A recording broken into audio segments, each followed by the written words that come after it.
বর্তমানে বাংলাদেশে সম্প্রতি সংখ্যালঘু নিপীড়ন সহ ডক্টর ইউনূসকে নিয়েও কঠোর সমালোচনা করেন ক্ষমতাচ্যুত এই প্রধানমন্ত্রী।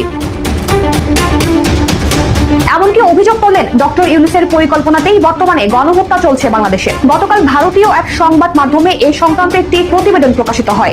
শেখ হাসিনা নিউ ইয়র্কে প্রথমবারের মতো ভিডিও কনফারেন্স করেছেন এবং সেখানকার একটা অনুষ্ঠানে অতিথি হিসেবে তিনি ভাষণ দিয়েছেন, যেটা একটা বড় ঘটনা ঘটেছিল। 1975 সালে যখন আওয়ামী লীগের পতন হয় তখন অনেকেই বলেছিল যে আওয়ামী লীগ জীবনে আর কোনোদিন ক্ষমতায় আসতে পারবে না। 1996 সালে আওয়ামী লীগ কিন্তু আবার ক্ষমতায় চলে এসেছে। আর এখন তো ডিজিটাল প্রযুক্তি, আওয়ামী লীগ কিভাবে ক্ষমতায় আসবে আমি এই ভিডিওতে বলে দিচ্ছি। যদি আমার কথাগুলো না মেলে আমার ফেসবুক পেজে আমার সাথে কন্ট্যাক্ট দেবেন যে ভাই আপনি যেটা বলেছিলেন আওয়ামী লীগ তো ক্ষমতায় আসেনি।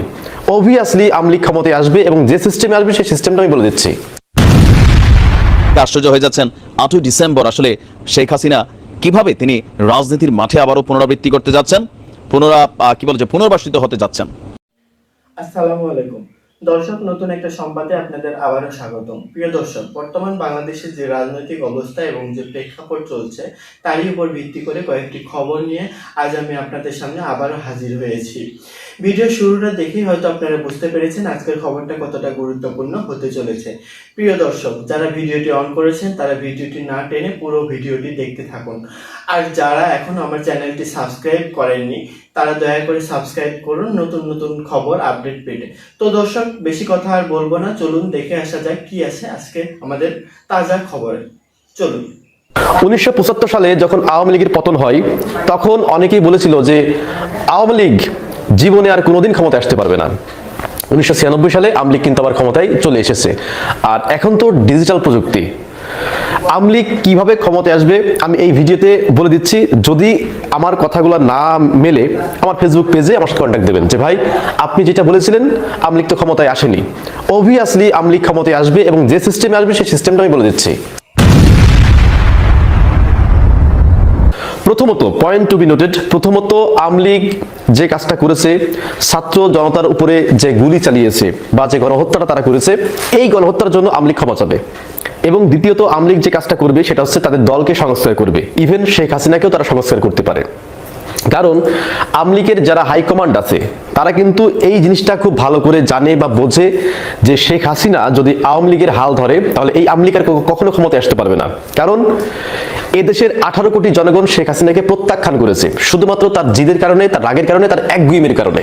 এই যে আপনারা দেখেছেন যে আইসিটি মন্ত্রী পলক, এরপরে আইনমন্ত্রী, এরপরে হচ্ছে সালমান এফ রহমান, যারা যারা ছিল অ্যারেস্ট করা হয়েছে তাদেরকে রিমান্ডে নেওয়ার পরে তারা কিন্তু একটা কথাই বলেছে যে আমরা বারবার নিষেধ করার পরও শেখ হাসিনা আমাদের কথা শুনে নাই। মানে তিনি অল ইন ওয়ান, তিনি যা বলবে সেটাই। এই গণহত্যার জন্য সবচেয়ে যিনি বেশি দায়ী সেটা আছে 1 নম্বরে আছে শেখ হাসিনা, 2 নম্বরে এই স্বরাষ্ট্রমন্ত্রী কামাল, এই 2 থেকে 3 জন, আরেকজন আছে ওবায়দুল কাদের। এই 2 থেকে 3 জন বা 5 জন এরকম বুড়ো মাথা, মানে ইনভ্যালিড মাথা, এরা অল ইন ওয়ান ছিল আওয়ামী লীগের। এবং শেখ হাসিনা মনে করতো এই দেশটা হচ্ছে তার বাবার এবং এই দেশটা হচ্ছে তার, আর আমরা যারা জনগণ আছি আমরা সব আছে এই দেশের ভাড়াটিয়া। এইরকম মেন্টালিটি নিয়ে শেখ হাসিনা দেশ পরিচালনা করতো, যার ফলে তার পতনটা হয়েছে এই কায়দায়। তো এই শেখ হাসিনা যদি আওয়ামী লীগের হাল আবার ধরে, এইটা সত্য কথা যে এই আওয়ামী লীগের ক্ষমতায় আসতে পারবে না, কিন্তু এক্সেপ্ট হাসিনা, শেখ হাসিনা বাদে যদি অন্য কোনো ব্যক্তি, নতুন কোনো মুখ যদি আওয়ামী লীগের হাল ধরে, এই আওয়ামী লীগ ব্যাক করতে বাধ্য। আওয়ামী লীগ ব্যাক করতে বাধ্য যদি শেখ হাসিনাকে বাদে যদি আওয়ামী লীগ এই দলের হচ্ছে হাল ধরে। এরপরে বলি যে এই আওয়ামী লীগ কবে ক্ষমতা আসতে পারে, আমি এটার একটা স্পেসিফিক উত্তর আমি দিয়ে দেবো। আপনি আপনার কাছে যদি আমি জিজ্ঞাসা করি যে আওয়ামী লীগ কবে ক্ষমতায় আসবে, এটা আপনি বলতে পারবেন। দেখেন, আমি আপনাকে কিছু প্রশ্ন করব, এই প্রশ্নগুলোর জাস্ট আপনি একটু অ্যান্সার করবেন, জাস্ট আমাকেই আপনি বলে দিবেন যে আওয়ামী লীগ আবার কবে ক্ষমতায় আসবে। পয়েন্ট টু বি নোটেড, আমি আপনাকে ফার্স্ট অফ অল আপনাকে যে প্রশ্নটা করতে চাই সেটা হচ্ছে, বলেন তো 2001 থেকে 2006 বিএনপি এমন কোন উল্লেখযোগ্য কাজ করেছে কিনা যেটা দেশবাসী মনে রাখবে? আপনার অ্যান্সার কি? নো। তার মানে 2001 থেকে 2006 সাল পর্যন্ত বিএনপি এমন কোনো কাজ করেনি বা দেশের এমন কোনো উন্নয়ন করেনি যেটার জন্য দেশবাসী বিএনপিকে মনে রাখবে, এটা করে নাই। আচ্ছা, 2 নম্বর একটা প্রশ্ন, 2 নম্বর আপনাকে যে প্রশ্নটা করবো সেটা হচ্ছে যে বলেন তো যে বিএনপি একটানা পরপর 2 টার্মে ক্ষমতা থেকেছে এমন কোনো রেকর্ড বিএনপি আছে কিনা? নাই। অন্য কোনো দলের আছে কিনা? নাই। যদিও আওয়ামী লীগের ক্ষেত্রে বিষয়টা কি, তারা তো স্বৈরাচারী ভাবে জোর করে ক্ষমতায় ছিল, এই জন্য। কিন্তু বাংলাদেশ হচ্ছে এমন একটা গণতান্ত্রিক দেশ, এই দেশের জনগণের মেন্টালিটি, এই দেশের জনগণের যে চাওয়া পাওয়া, সেটা হচ্ছে যে তারা কখনোই 5 বছরের অধিক সময় ধরে একই দলকে তারা ক্ষমতায় রাখে না। এবং আমাদের বাংলাদেশের এই পলিটিক্যাল পার্টিগুলো এতটা সভ্য হয়ে যায়নি, এতটা দেশপ্রেমিক হয়ে যায়নি যে তারা দেশের জন্য সবকিছু করে। বরঞ্চ প্রত্যেকটা পার্টি, প্রত্যেকটা পলিটিক্যাল পার্টি যে যার মতো যখন ক্ষমতা এসেছে, সে তখন দেশকে শকুনের মতো করে চুষেছে। তো সুতরাং এই দেশের জনগণ জানে যে ক্ষমতায় যে আসবে, এই খেটে খাওয়া দিনমজুর বা সাধারণ জনগণ আছে, আমাদের মাথার উপরে কাঁঠাল ভেঙে রেখায়। এইটা দেশের জনগণ খুব ভালো করেই বোঝে। তো সুতরাং একটা দলকে দেশের জনগণ 5 বছর সময় দেয়, সুযোগ দেয়, এরপরে ওই দলকে ভর্তি করে আবার পরবর্তী একটা দল নিয়ে আসে। কারণ দেখেন, এই যে ইতিমধ্যেই বিএনপির প্রতি মানুষের কিন্তু যে আগে যে একটা আস্থা ছিল, সেই আস্থা এখন কিন্তু আর নাই। আওয়ামী লীগ এবং বিএনপি এই দুটোর মধ্যে কিন্তু কোনো পার্থক্য নাই, এমন কোনো হিউজ পার্থক্য নাই যাতে করে জনগণ বিএনপিকে মনে করবে যে এদেরকে 10 বছর আমরা সুযোগ দেবো। বিশ্বাস করেন ভাই, আমি একেবারে ডেট সহ আপনাকে বলে দিব যে আওয়ামী লীগ কখন ক্ষমতা আসবে। মিলিয়ে নেবেন, যদি না মিলে আমার এই ভিডিওর নিচে আপনি কমেন্ট করবেন। বিএনপি যখন ক্ষমতায় আসবে, বিএনপি ক্ষমতায় আসার পরের বার আওয়ামী লীগ ক্ষমতায় আসবে, এটা লিখে রাখেন। বিএনপি যদি 2 বছর পরে ক্ষমতায় আসে, তাহলে আওয়ামী লীগ ক্ষমতায় আসবে ওই 5 আর 2 7 বছর পরে। বিএনপি যদি 1 বছর পরে ক্ষমতায় আসে, তাহলে আওয়ামী লীগ ক্ষমতায় আসবে 6 বছর পরে। অর্থাৎ এইটা একেবারে আমি কনফার্ম হয়ে আপনাকে বলতে পারি, মানে একেবারে গ্যারান্টি দিয়ে আপনাকে বলতে পারি, বিএনপি যখনই ক্ষমতায় আসবে তার পরের বারই আওয়ামী লীগ আসবে। এটা মিলিয়ে নিন। কারণ আমি বললাম যে বিএনপি 2 টার্মে আছে, এরকম রেকর্ড নাই। অর্থাৎ বিএনপি যখন তার ক্ষমতা থেকে এই লুটতারাজ, এরপরে টাকা পাচার, অর্থ পাচার, দেশের জনগণের উপরে আধিপত্য বিস্তার, এগুলো যখন শুরু করে দিবে না, তখন দেশের জনগণ অধিষ্ঠ হয়ে বলবে এটা চেঞ্জ করো। এরপরেই তারা বিকল্প হিসাবে আওয়ামী লীগকে গ্রহণ করবে। যদি না করে আমাকে বলবেন। তো আশা করি যারা এই টক শোতে বিভিন্ন মানুষ যে থিওরিগুলো দিচ্ছে না, যে এই আওয়ামী লীগের ক্ষমতায় আসবে না, এই হবে সেই হবে, আজকের বিশ্লেষণ আমি যেটা করলাম এটা আপনি শুধু মিলিয়ে নেবেন, এবং আমার কথা যুক্তিসঙ্গত কতটুকু এটা আপনি একটু চিন্তা ভাবনা করে কমেন্ট করে জানাবেন। তো ভালো থাকবেন। রাজনীতিতে শেষ কথা বলতে আসলেই কোনো কিছু নেই। বাংলাদেশ আওয়ামী লীগ তাদের রাজনৈতিক মাঠে ফিরে আসার জন্য নানান ফন্দি ফিকির বা দেশে থাকা যে নেতাকর্মীরা আছে তাদেরকে মানসিকভাবে উজ্জীবিত করার জন্য একের পর এক কর্মকাণ্ড কিন্তু চালিয়ে যাচ্ছে। তো কিছু কিছু ক্ষেত্রে সফলও হচ্ছেন, এটা বলাই বাহুল্য। কারণ শেখ হাসিনা ইস্যুতে এই যে জাতীয় সরকার, জাতীয় ঐক্য, সকল কিছুর মূলে একটা জিনিস কিন্তু এটা হচ্ছে শেখ হাসিনা। তার বদলতেই বাকি রাজনৈতিক দলগুলো তারা কিন্তু একাট্টা হচ্ছে। কিন্তু এত কিছু করে শেখ হাসিনাকে কি রুখে দেওয়া যাচ্ছে? দর্শক, ব্রিটেন থেকে চাঞ্চল্যকর তথ্য এসেছে, আর এই চাঞ্চল্যকর তথ্য নিয়ে আমাদের সরকারও অলরেডি ব্রিটেনের সাথে কমিউনিকেশন করছে। অনেকে আশ্চর্য হয়ে যাচ্ছেন, 8 ডিসেম্বর আসলে শেখ হাসিনা কিভাবে তিনি রাজনীতির মাঠে আবারও পুনরাবৃত্তি করতে যাচ্ছেন, পুনর্বাসিত হতে যাচ্ছেন। ভারতের সঙ্গে টানাপোড়েনের মধ্যে নতুন অস্বস্তির নাম হচ্ছে এই মুহূর্তে ব্রিটেন। ব্রিটিশ পার্লামেন্টে বাংলাদেশের সংখ্যালঘুদের সুরক্ষা, অন্তর্বর্তী সরকারের কার্যক্রম নিয়ে যে প্রশ্ন উত্থাপিত হয়েছে তা নিয়ে আজকে আমাদের সরকারের পক্ষ থেকে ব্রিটেনের যিনি কূটনীতিক আছেন তার সাথে কথা বলেছেন। তো এর মাঝখানেই আরো চাঞ্চল্যকর সমস্যায় আমরা বলতে পারি, লন্ডনে একটি বড় সড়ো সমাবেশের প্রস্তুতি নিচ্ছে বাংলাদেশ আওয়ামী লীগ, মানে লন্ডন শাখা আওয়ামী লীগ। আগামী 8 ডিসেম্বর একটা মহা সমাবেশ হবে, যেখানে হাজারো নেতাকর্মী যারা ইউরোপ আমেরিকার বিভিন্ন দেশে আছেন তারা সেই প্রোগ্রামে উপস্থিতি মেকশিওর করবে। বলা হচ্ছে অনুষ্ঠানের আয়োজক হচ্ছে যুক্তরাজ্য আওয়ামী লীগ। শেখ হাসিনাকে প্রধানমন্ত্রী দাবি করে তারা একটা আয়োজনের পোস্টারও করেছে, যেখানে প্রধান অতিথি হিসাবে হাসিনা বক্তব্য রাখবেন বলে প্রচারও চালাচ্ছে। যদিও আপনার এই মুহূর্তে ভারতে অবস্থান করছেন, আজকে 5 ডিসেম্বর আনটিল নাও তিনি ভারতে আছেন বলে মেকশিওর করা হচ্ছে। কূটনৈতিক সূত্রটি বলছে ওই সমাবেশে বেসিক্যালি শেখ হাসিনা সশরীরে উপস্থিত থাকবেন না, কিন্তু ভার্চুয়ালি তিনি সেই প্রোগ্রামে বক্তব্য দিবেন।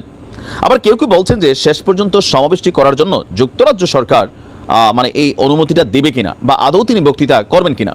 ওই আয়োজনের ভেন্যু হিসেবে আপাতত ইস্ট লন্ডনের ইমপ্রেশন হল নামক একটা জায়গা আছে, সেটাকে ঠিক করা হয়েছে। সেই সমাবেশ থেকে প্রবাসী সরকার গঠনেরও চেষ্টা করা হতে পারে বলে আয়োজকরা জানিয়েছে। সেগুনবাগিচার দায়িত্বশীল সূত্র বলছে, উপর উল্লেখিত বিষয়াদি বিবেচনায় নিয়ে ঢাকায় নিযুক্ত ব্রিটিশ হাই কমিশনার সারাহ কুককে গতকালকে ডেকেছিলেন আমাদের পররাষ্ট্র উপদেষ্টা। সাধারণত যে কোনো বিষয়ে অসন্তোষ জানাতে রাষ্ট্রদূত বা হাই কমিশনারকে অতিরিক্ত সচিব বা মহাপরিচালক পর্যায়ে ডাকা হয়, কিন্তু ব্রিটেন যেহেতু শুরু থেকেই অন্তর্বর্তী সরকারকে সাপোর্ট দিয়ে আসছে, তাই স্পর্শকাতর বিষয়গুলো নিয়ে উপদেষ্টা নিজেই রাষ্ট্রদূতকে ডেকে কথা বলেছেন। তাই দূতকে তলব নয় বরং উপদেষ্টা কথা বলার আগ্রহ ব্যক্ত করেছেন মর্মে আমন্ত্রণ জানানো হয়েছিল হাই কমিশনার সারাহ কুকের সঙ্গে বিদায়ের পর উপদেষ্টা মিস্টার হোসেন গণমাধ্যমকে ব্রিফ করেন। সেখানে তিনি কোনো প্রশ্ন নেবেন না বলে আগেই ঘোষণা দিয়ে বলেন, আমি কেবল স্টেটমেন্ট করব। ফলে ব্রিটেন আওয়ামী লীগের সমাবেশ নিয়ে হাই কমিশনারের সঙ্গে কি কথা হয়েছে বা আদৌ তিনি বিষয়টি উল্লেখ করেছেন কিনা এ নিয়ে কিন্তু আপনার কোনো রকম তথ্য তিনি দেননি। তো তিনি বলছেন যে ব্রিটিশ হাই কমিশনারকে দুইটি কারণে ডেকেছিলাম, ছোট ছোট দুটো ঘটনা। একটা হচ্ছে 2 তারিখে ব্রিটিশ পার্লামেন্টে কয়েকজন এমপি বক্তব্য দিয়েছিল বাংলাদেশের সংখ্যালঘুর পরিস্থিতির উপরে, সেখানে মিস ইনফরমেশন দিয়েছিল, যেটা নিয়ে আমরা তাদেরকে মানে এখানে বক্তব্য দিয়েছি। আর আমরা যদি দেখি যে তিনি বলছেন যে এখানে বিশাল একটা বক্তব্য দিয়েছেন। আর লন্ডন সমাবেশের বিষয়ে জানতে চাইলে আয়োজক যুক্তরাজ্য আওয়ামী লীগের সাধারণ সম্পাদক সৈয়দ সাজিদুর রহমান তিনি বলছেন যে আমরা আশা করছি শেখ হাসিনা ভার্চুয়ালি আমাদের সাথে যুক্ত হবেন এবং প্রধান অতিথি হিসেবে তিনি বক্তব্য করবেন। তার সঙ্গে তাদের সরাসরি কথা হয়েছে কিনা, কিভাবে আমন্ত্রণ জানানো হলো, তিনি বলছেন যে বিভিন্ন মারফতে যোগাযোগ হয়েছে। আর ওই সমাবেশের জন্য ব্রিটিশ সরকারকে আসলে অনুমতি দিয়েছে। তো এই নেতার বক্তব্য হচ্ছে হলরুমে অনুষ্ঠানের অনুমতি লাগে না, কেবলমাত্র 10 ডাউনিং স্ট্রিট এবং পার্লামেন্টের সামনে অনুষ্ঠান করতে অনুমতি লাগে। বাস্তবতাকে অগ্রাহ্য করে শেখ হাসিনাকে তারা কিভাবে প্রধানমন্ত্রী বলে যে প্রচারণা চালাচ্ছেন সেই বিষয়ে তিনি বলছেন, বিদ্যমান সংবিধানে তো অন্তর্বর্তী সরকার বলে কোনো কিছু নেই, পরবর্তী নির্বাচনের সরকার দায়িত্ব নেওয়া পর্যন্ত, সুতরাং শেখ হাসিনাকে প্রধানমন্ত্রী বলতে পারি।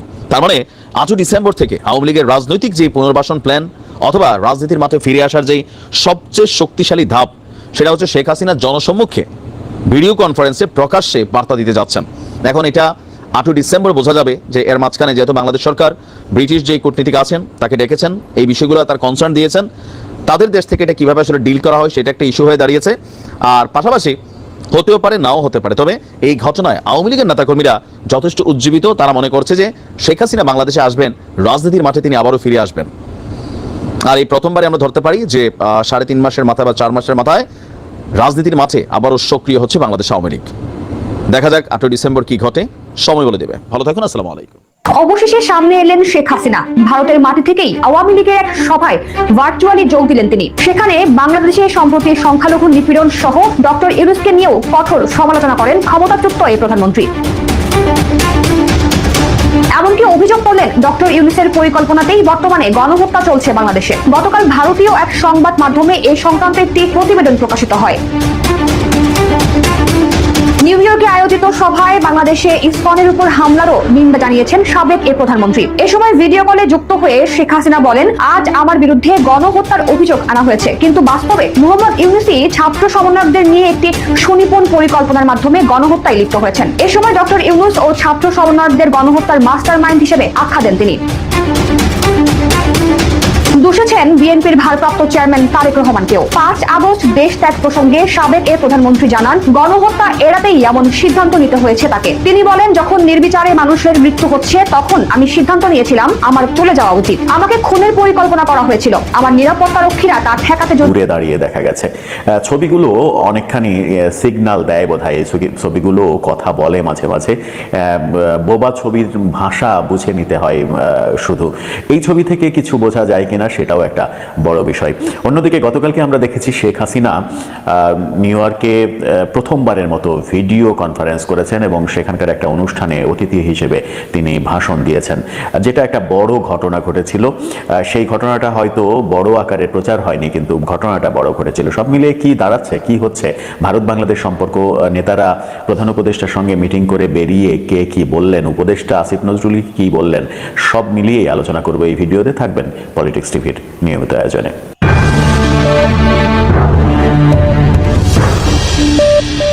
বলছিলাম রাজনৈতিক দলগুলোর সঙ্গে প্রধান উপদেষ্টার মিটিং হয়েছে আজকে। মিটিং শেষে সন্ধ্যার পরে আসিফ নজরুল ব্রিফ করেছেন। সেই ব্রিফ তিনি যখন করলেন তখন হয়তো সাংবাদিকদের জটলা ছিল অনেক। ভিডিওতে আমরা যেটা দেখলাম যে সাংবাদিকদের জটলা ছিল, তাই তিনি চিৎকার করে করে কথা বলছেন। আসিফ নজরুল যখন কথা বলেন মাঝে মাঝে তাকে চিৎকার করে করে কথা বলতে শোনা যায়, এবং চিৎকার করে করে ভারতের বিরুদ্ধে যে কথাগুলো তিনি বললেন সেই কথাগুলো চিৎকারের ঢঙে ভারতের কাছে পৌঁছে গেলে আবার ভারত যদি সেটাকে চিৎকারের ঢঙে নেয়, সেটা আবার কোন পর্যায়ে যায়, কোন রোশানলের দিকে যায়, ভারত আবার প্রতিক্রিয়া জানাতে গিয়ে কতটা চিৎকার করে, সেটা কিন্তু একটা গুরুত্বপূর্ণ বিষয়। রাজনৈতিক দলের নেতারা কিন্তু খুবই মার্জিত কথা বলেছেন। তারা বেরিয়ে ভারতের সঙ্গে সম্পর্ক এবং বাংলাদেশের মধ্যে ঐক্যের কথা বলেছেন। ভারতের প্রতিবেশী হিসেবে ভারতের সঙ্গে সম্পর্ক রাখা যেমন প্রয়োজন, তেমনি বাংলাদেশের জনগণের ঐক্যের প্রয়োজন। আসিফ নজরুল বললেন যে সব পার্টি মিলিয়ে একটা জনসভা করবেন এবং জনসভা করে ভারতকে এক ধরনের জানান দেওয়া হবে যে বাংলাদেশের সবাই এক হয়ে আছে। কিন্তু আজকের মিটিংয়েই তো বাংলাদেশের 40% জনগোষ্ঠীর প্রতিনিধিত্ব যারা করে, যাদেরকে আমরা ফ্যাসিস্ট বলছি, সেই আওয়ামী লীগ আজকের মিটিংয়ে নেই। বাংলাদেশের অনেক বড় একটা রাজনৈতিক দল জাতীয় পার্টি আজকের মিটিংয়ে নেই। আওয়ামী লীগের সঙ্গে যে 14 দল ছিল সেই 14 দল আজকের মিটিংয়ে নেই। তাহলে বাংলাদেশের প্রায় অর্ধেক প্রতিনিধিত্বশীল রাজনৈতিক দলগুলো নেই, বাকি অর্ধেকের সঙ্গে এক ধরনের মিটিং হলো, এক ধরনের রাজনৈতিক সমঝোতার কথা তারা বলছেন।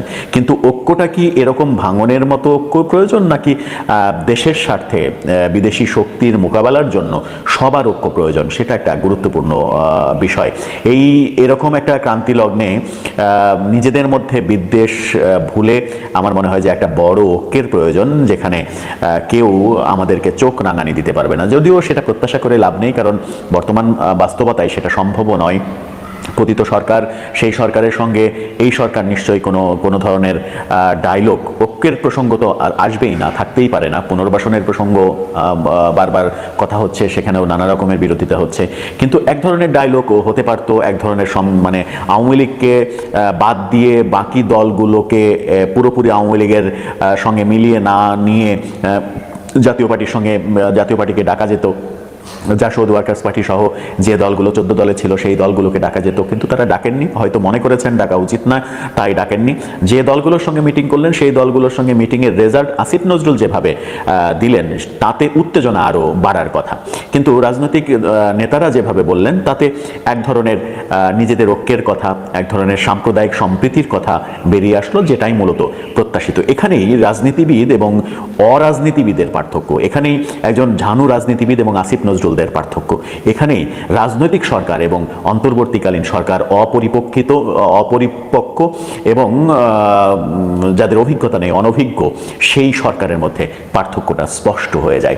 কারণ এইরকম ক্রান্তি লগ্নে খুবই দরকার পরিপক্ক সিদ্ধান্ত না হলে যে কোনো ধরনের অ্যাক্সিডেন্ট ঘটতেই পারে। সেই আলোচনা চলবেই। আগামীকালকে ধর্মীয় নেতাদের সঙ্গে ডক্টর ইউনূস বসবেন, মিটিং